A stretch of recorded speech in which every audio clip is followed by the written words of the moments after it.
ନମସ୍କାର ଦର୍ଶକ ବନ୍ଧୁ, ସିନ୍ଦୁର ଖେଳ ଧାରାବାହିକରେ ଆପଣମାନେ ଆଜି ଦେଖିବାକୁ ପାଇବେ।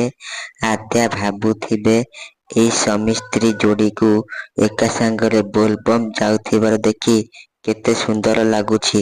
ଅନେକ ବର୍ଷ ଆଗରୁ ମୁଁ ଆଉ ଅଂଶ ମଧ୍ୟ ଏମିତି ଏକାଠି ମିଶିକି ବୋଲବମ୍ ଯାଉଥିଲୁ ଆଉ ମହାଦେବକୁ ପୂଜା କରୁଥିଲୁ। ଏହାପରେ ଆଦ୍ୟା ଭାବୁଥିବେ ଅନେକ ବର୍ଷ ତଳେ ଅଂଶ ସାଙ୍ଗରେ ବୋଲବମ୍ ଯିବାର କଥା। ଏହାପରେ ଅଂଶ କହିବେ, ଆଦ୍ୟା ତମେ ଯଦି ଥକି ପଡ଼ିଲ ତାହେଲେ ତମେ ମୋତେ କହିଦିଅ, ମୁଁ ମୋର ଦୁଇ କାନ୍ଧରେ ଆମ ଦୁଇ ଜଣଙ୍କ କାଉଡ଼ି ଭାର ନେଇଯିବି ଆରାମସେ। ଆଦ୍ୟା କହିବେ, ଆଚ୍ଛା ତମେ ଦୁଇ ଜଣଙ୍କର ଏକା ସାଙ୍ଗରେ ନେଇଯିବ? ଅଂଶ କହିବେ, ହଁ, କ'ଣ ଡାଉଟ୍ ଅଛି? ଆରେ ବାବା, ମୁଁ ତମର ହଜବେଣ୍ଡ, ତମଠାରୁ ବହୁତ ଷ୍ଟ୍ରଙ୍ଗ, ତମେ କ'ଣ ମୋତେ ଜାଣିନାହଁ?